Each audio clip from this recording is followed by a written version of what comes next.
History in the Truckee Donner Railroad Society.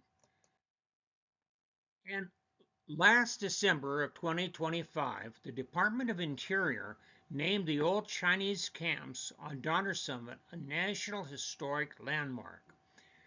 The 1882 foundation called the Chinese workers' construction of the tunnels as the most significant contribution to the United States history by the Chinese Americans. But what were the reasons for the Chinese workers? And it was because the Big Four had a problem. The Big Four was Leland Stanford, Collis Huntington, Charles Crocker, and Mark Hopkins. They were Sacramento businessmen who were building the western part of the Transcontinental Railroad.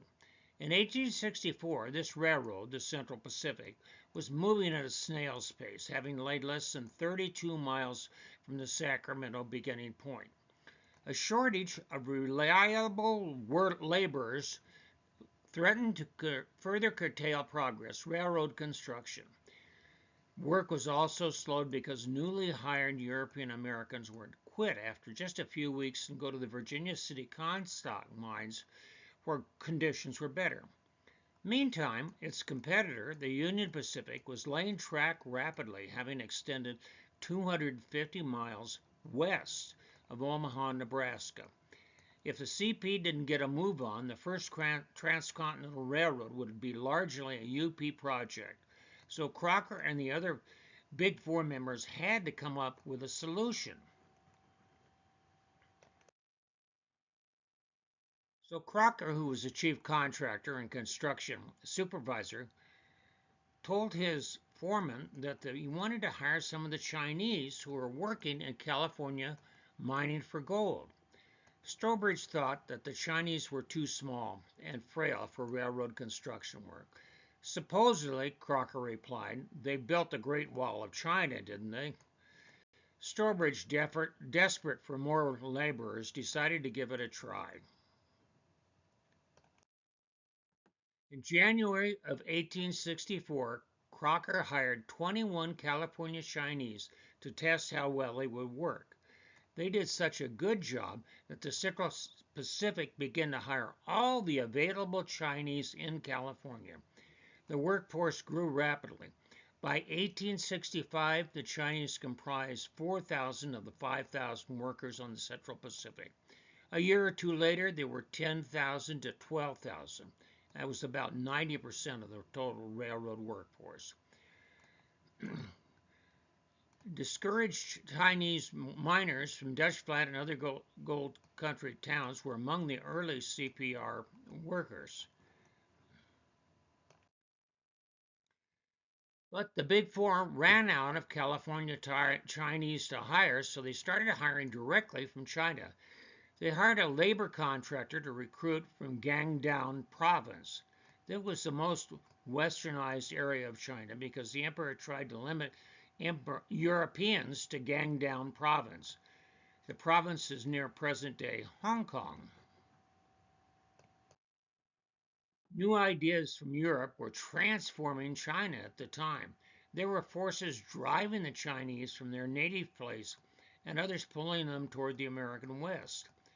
South China in the 1840s through the 1860s experienced flooding, famine, high taxation, government opposition, and economic dislocation. European Protestant missionaries made a big impact on Chinese culture.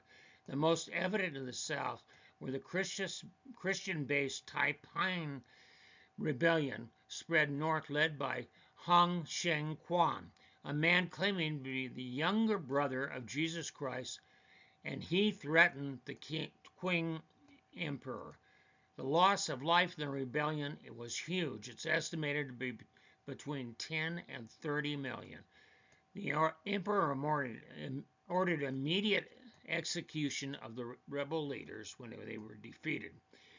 So the political, social, and economic conditions spurred thousands to seek new opportunities abroad.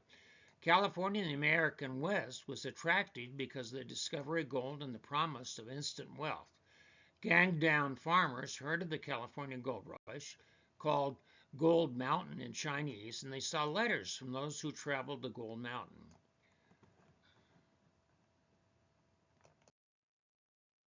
When the Central Pacific Railroad laborer arrived in China, he found recruitment easy. The potential workers agreed to pay the railroad for the passage by working for the Central Pacific. And also, the railroad agreed to return their bones to China if they should die working on the railroad. Many groups were from a single town or even a single family. The adventurers were leaving the tropical Guangdong province at a temperature range of 57 to 90 degrees Fahrenheit. They would soon experience much different weather in the Sierras. The Chinese boarded sailing ships for the 30 to 45-day, 11,000-mile ocean voyage across the Pacific. Upon arrival in San Francisco, they were met by representatives from one of 6 Chinese companies, or Tongs. These companies were organized by Chinese county to support immigrants arriving in America. The role of the 6 companies changed as the railroad took over more of their tasks. Once in San Francisco, they needed to get to the railhead in Sacramento. They either walked or took a riverboat to the trailhead. After Crocker talked his construction foreman, Strobridge, into hiring the Chinese, Strobridge divided his Chinese labor into work groups of 12 to 20 men, each with its own cook and an elected headman. The latter spoke English and Chinese and collected the wages for all his gang members, making deductions for food and to pay the labor contractors. Each gang had a white, usually Irish boss. For the most part, the whites did the skilled work, such as putting in the masonry, building the trestles, and laying the rails. The Chinese cut down trees, graded, and blasted. Chinese workers gave the Central Pacific a number of advantages over the other local workmen. The railroad could count on them to stay and do their job. They were sober and hard-working. The Chinese were cheaper, with room and board the other workmen cost $55 a month, while the Chinese brought their food in tents from the 28 monthly they received. They ate a healthier diet and avoided dysentery. The Chinese Central Pacific workers in the Sierra had the most demanding work of the entire transcontinental railroad. While it took over 4 years to build the 154 mountainous miles from Sacramento to Reno, it only took 1 year to build almost 400 flat miles from Reno to Promontory, Utah. The Pacific Railroad Act and the realities of small steam locomotives limited the Central Pacific to a 2.5% grade throughout the Sierras. This is a vertical change of only 25 feet for every 1,000 vertical feet. This meant heavy work, building trestles, moving earth across ravines, digging flat roadbed through and around mountains, and lastly, drilling tunnels. That meant that these Chinese ex-farmers needed to work long days of back-breaking labor. The Chinese slept in tents or small teepee-like structures made of sticks, and their diet was very good. It was supplied by the Chinese labor contractors and consisted of dried seafood from China and California Chinese fishermen. Also, Chinese farmers supplied rice and other dried vegetables and fruit. In many cases, the Chinese labor contractors supplied cooks. All this was brought up by supply chain. It is likely there were Chinese doctors available to the workers while living conditions were much worse than Guangdong province. It's likely the food was much better. Since all the equipment and many of the American workers took over 90-day, 18,000-mile water voyage from the East Coast to San Francisco, it made sense to name this sharp point on the railroad after the sharp point at the tip of South America. Cape Horn is located east of Colfax and south of the railroad bridge.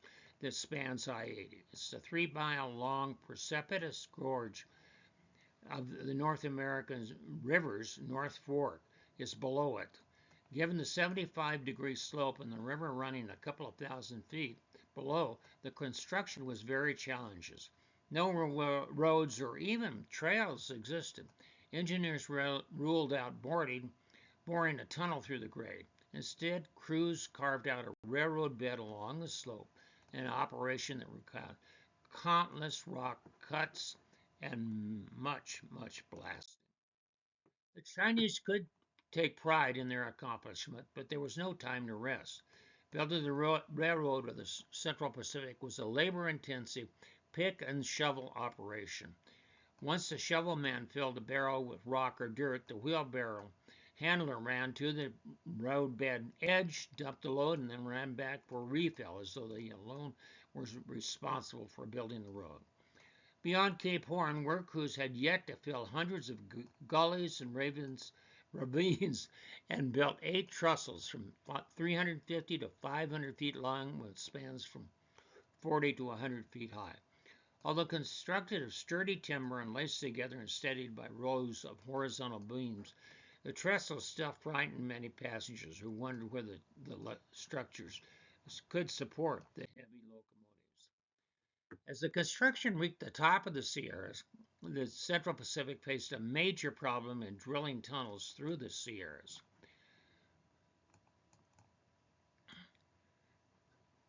11 of the tunnels, numbered 3 through 13, lay within a 20-mile stretch between Cisco and just west of Coldstream Valley on the eastern slope of the summit. In the months ahead, work crews would bore some of those tunnels through steep mountain slopes buried between 30 feet of snow. When driving tunnels through the mountains, the Chinese had the difficult task of drilling holes for black powder and lighting the fuses. The work might not have been done as skilled, but it was more dangerous than work done by the skilled whites. In addition, avalanches were frequent and swept many Chinese to their deaths. China Cove at the west end of the Donner Memorial State Park was named as a memorial to the Chinese who were killed when an avalanche swept through their camp above the lake. Work slowed to a crawl in the autumn during construction of this series of tunnels that were at the top of Donner Pass. Although some 2,000 white workers and some 7,000 Chinese were on the project, only a handful at a time could work in the tunnels. In 1866, crews made some progress, sinking a vertical shaft into the midpoint of the summit tunnel, but more heavy snows in the winter of 1866 to 1867 again slowed the epic work. They worked 3 8-hour shifts a day. In the vertical shaft, their first job was to load the previous ship's rubble onto a bucket, then use the long chisels held by one Chinaman while 2 others took turns pounding the end. Once the holes were drilled, they were filled with holes with black powder and placed in the fuses. Then all of the crew except one would ride the bucket up to the surface. The remaining Chinamen would light the fuses, jump in the bucket, and ride up just before the blast went off. The Chinese time and time again demonstrated their adeptness at using black powder, but that wasn't enough for Crocker and Stowbridge. The Central Pacific was in a race with the Union Pacific, and the process was dragging. On July 7, 1867, Crocker wrote to Collis Huntington, the finance man of the Big Four, "We are averaging only about 1 foot per day on each face, and Stowbridge and I have come to the conclusion that something must be done to hasten it. We are proposing to use nitroglycerin." Due to an explosion at the Wells Fargo office in downtown San Francisco earlier, it was illegal to transport nitroglycerin in California. So a chemical lab was constructed near the tunnel shaft, and nitroglycerin was carefully carried to the work site. Nitro was at least 8 times more powerful than an equal amount of black powder. But most of the Chinese workers, they didn't fire nitro, and they could drill smaller holes to use it.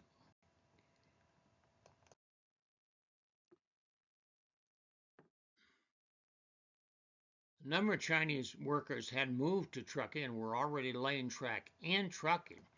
The Dutch flat wagon road was built parallel to the route by the Big Four. It was a profitable toll road as well as a railroad supply road. Locomotive, rail, and equipment for work cars were transported to trucking. This allowed the Chinese to lay track west of the Summit tunnels as well as east into Nevada, even before the tunnels at Donner Summit were completed. In August 1867, after approximately 2 years, the skillful and courageous Chinese blasters finally managed the breakthrough of the 1,659-foot Summit Tunnel, the longest tunnel at more than 7,000 feet above sea level, the highest point on the Central Pacific. After a completion of the long Summit Tunnel, the remaining tunnels were soon completed. By June 14th, the grade between Tunnel 12 and Coldstream was ready for rail, and track laying to close the gap between the two segments of the Central Pacific began. The 7 miles were rapidly covered by crews working from both directions, and the final spike, securing the connection between Reno and Sacramento, was driven at 8:20 p.m. on July 17th, 1868.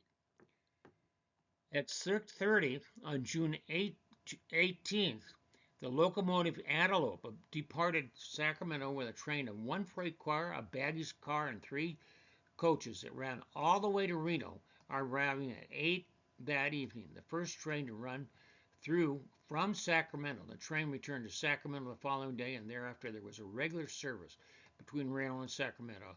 The fare established was about $15, and the 154 miles covered in the schedule 1.5 hours. At 16 miles an hour, it would take the train 2 hours to get from Truckee to Reno. The train was probably in Truckee around 6 p.m. In 1868, the Central Pacific crews quickly laid about 300 miles of track across Nevada. The Chinese workers had heard tales of large, menacing Indians roving the desert. A few sources claim a number of Chinese left their jobs for fear. The problem subsided, however, when the workers finally met some of the Indians and saw they clearly were not gigantic cannibals. That year, the Central Pacific managed to lay almost a mile of track per day. On April 28, 1869, 10 miles and 56 track was laid in one day. The accomplishment was in response to a $10,000 wager. That's $190,000 in today's dollars.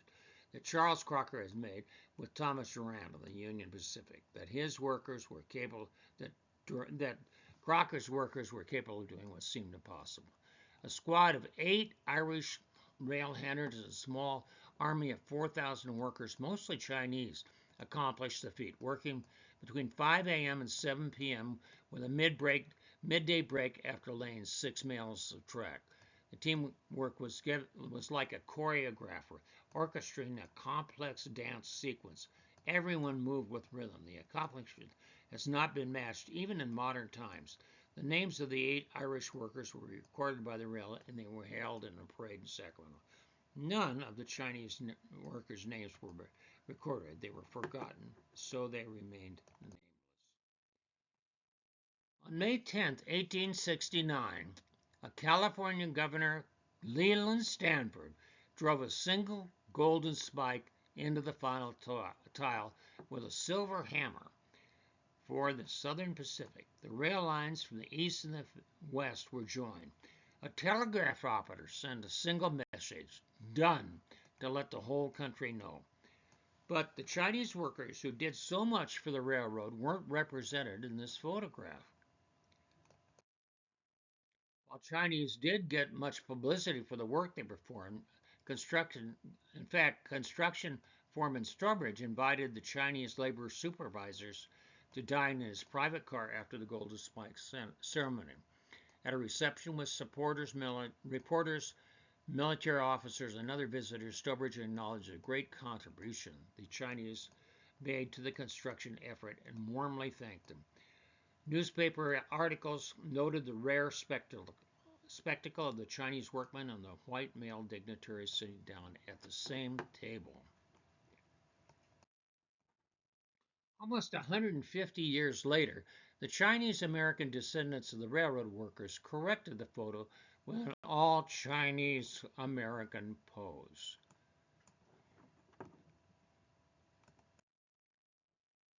It's estimated there were 1,000 deaths during the construction of the Central Pacific Railroad.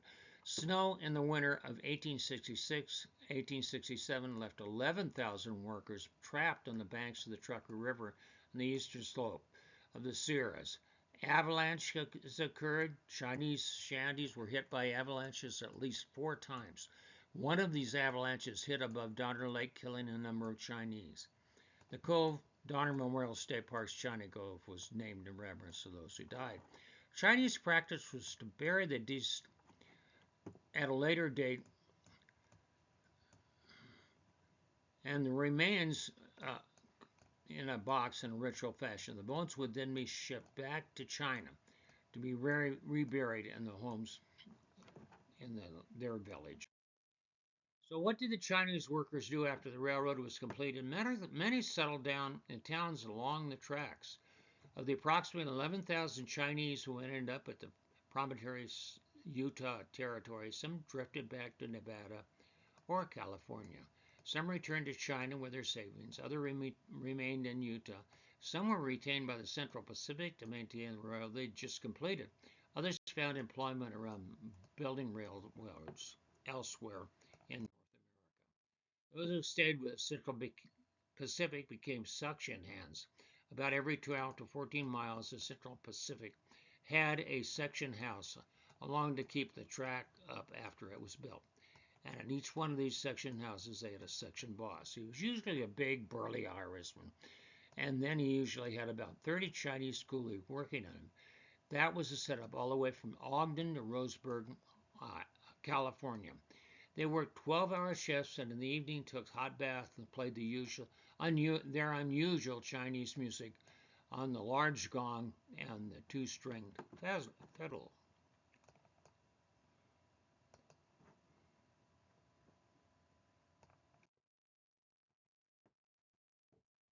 Experienced Chinese railroad workers helped railroads to build the Virginia and Truckee Railroad from Reno to Virginia City. They also moved to Canada to help build the Canadian Pacific through the Rockies there. Most communities along the track welcomed the ex-railroad workmen. However, in the 1880s, there was a recession. As a result, some Caucasian workers found they were losing jobs to the hardworking Chinese. In Truckee, after a meeting of a Caucasian League, a group burned a Chinese woodcutter's shack and shot the first Chinaman who came out. He later died of his wounds. In order to stop further violence, the newspaper editor talked the employers into firing the Chinese. This became the trucking method and was used in San Jose and Tacoma, Washington. The U.S.-China Railroad Friendship Association, in considering placement of this statue at the Dutch Flat rest stop on Interstate 80, it is shown here at its current resting place in the California State Railroad Museum in Sacramento. If you'd like to learn more, Stanford University researchers led by Gordon Chang and Shelley Fishkin recently completed a major study of the Chinese railroad workers. They worked with other researchers across the United States as well as China. The results were 2 books, Ghosts of Gold Mountain and The Chinese and the Iron Road. Ghosts of Gold Mountain is written in a narrative style for the general public, and The Chinese and the Iron Road is a series of research papers by different researchers uh, describing their